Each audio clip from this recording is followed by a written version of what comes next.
Alright guys, we're back for another Dokkan battle video. So today, Team Dokkaner made a tweet about what is coming to Global in March.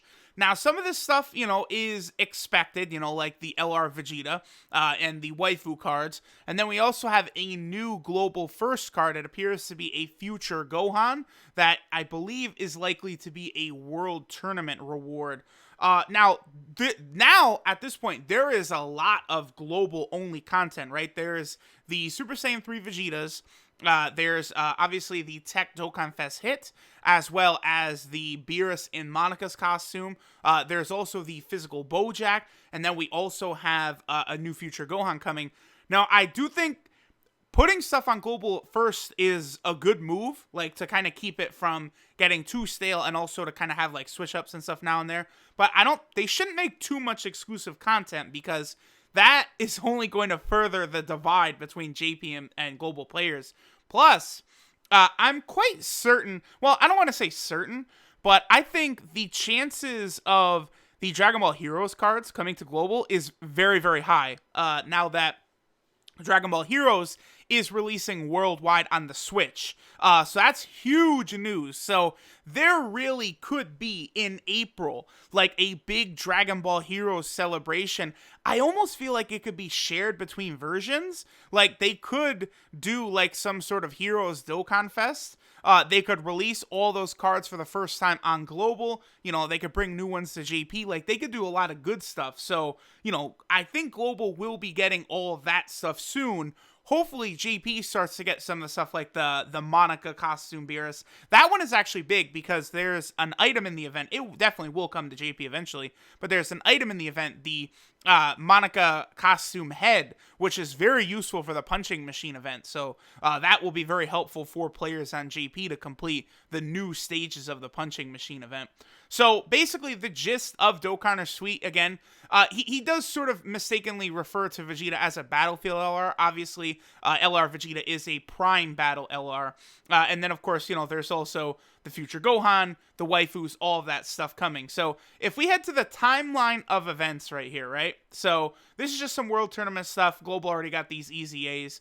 Right here, all of this stuff came at once, right? We got the Metal Cooler Dokkan Fest with these cards. The story event got updated. Look at all of these new cards that came along with the sort of Metal Cooler event and all that. This is when this kid Goku first actually arrived. So right now he's only on JP, right? That event has not yet come to Global. I believe, I thought, isn't that event coming to Global soon, or hasn't it already? I thought that this event right here was actually already on Global. I guess not. This should be coming very, very soon to Global. Like, I'm sure, all of these events will probably be stacked together again, in March for Global, along with the LR Prime Battle Vegeta and all of that stuff. Now, of course, LR Prime Battle Vegeta is quite good. He's actually a really good card.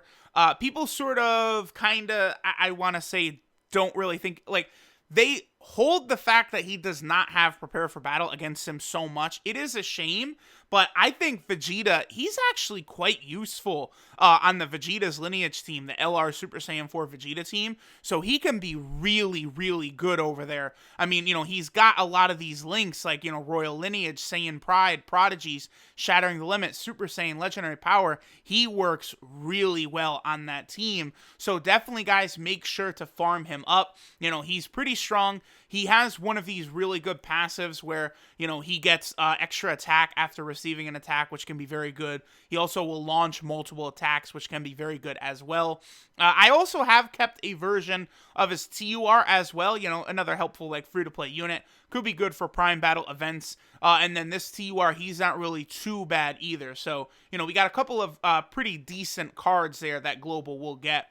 Now, also, we don't have confirmation that Metal Cooler's coming next, so I'm not really going to go too much in detail to him, right? But really, I think the next two Dokkan Fests for Global will be Metal Cooler, and then if we go down the timeline of events a little bit more here, Into Goku Black will also be showing up sooner rather than later on Global. I know a lot of people are super excited for him. He's solid, but he's definitely not a card. Like, AGL Metal Cooler is better in virtually every way than in Goku Black. He's just a much better unit. So, like, I would certainly, say go for him over in Goku Black, but Goku Black is just like one of the most hyped characters in Dragon Ball, right? So that's just the way that's going to work out.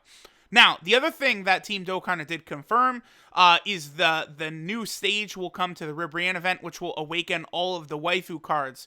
So at this point, waifu Super Battle Road becomes a full-on joke.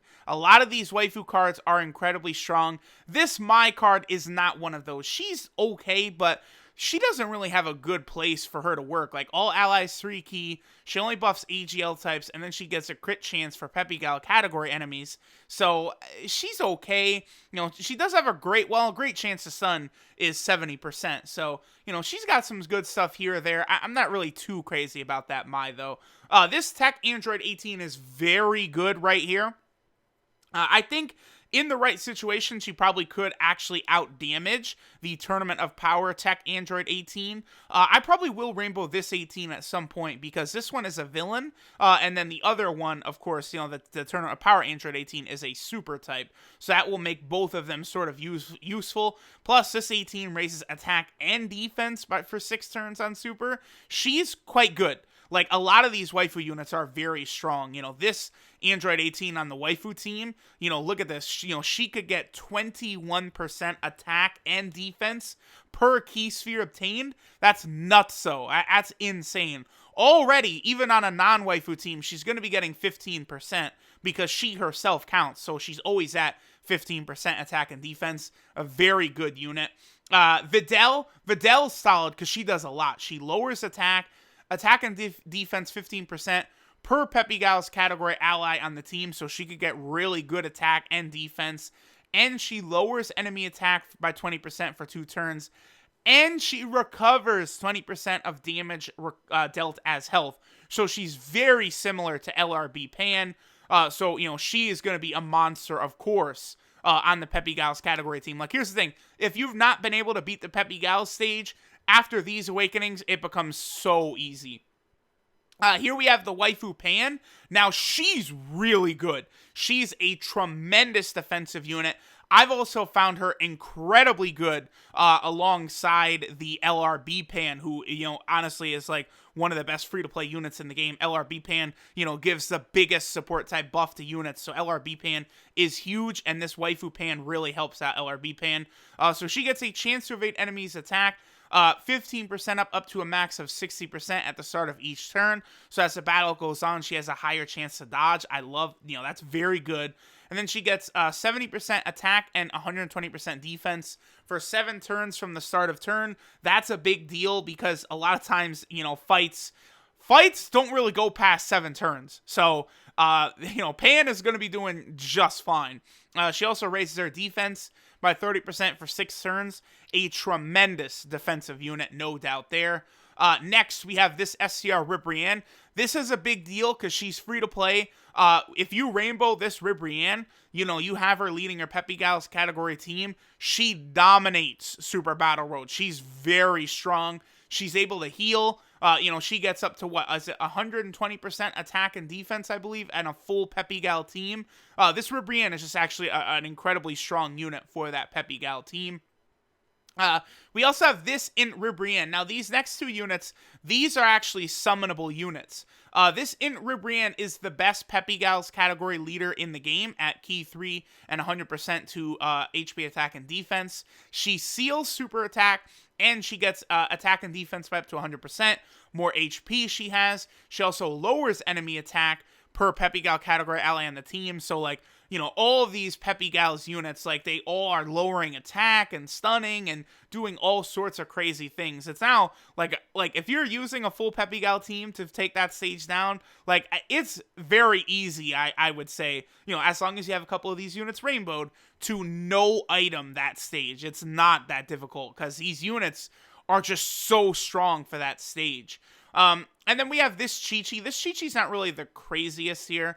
So she does Supreme with a medium chance to stun. She gets a 180% attack buff when performing a super attack, but after she gets hit, she loses 60% attack for 3 turns after receiving an attack.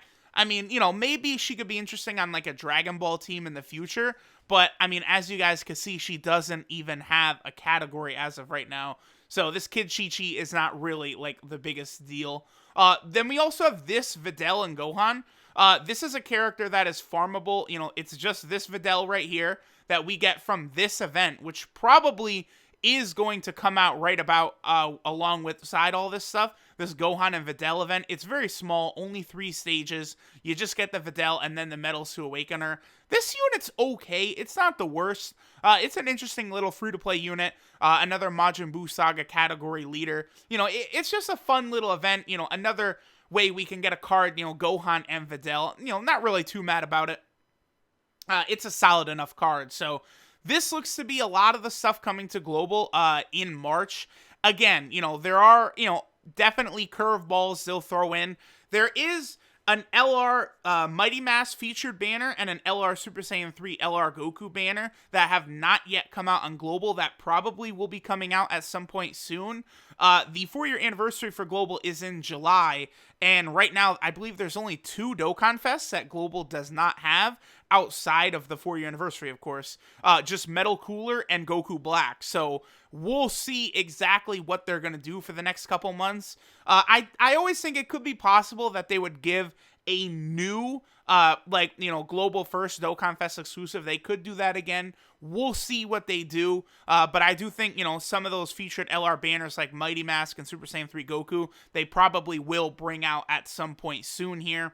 And the next summonable LR for Global probably will be during the 4-year anniversary as well, with the multiple LR summoning banners that will be there. They could release one on Global First as well. We'll see what exactly it is that they do. But, we got a good baseline at least of some of the big stuff coming to Global in March. So let me know what you guys think about this. Thanks for watching, and I'll catch y'all next time.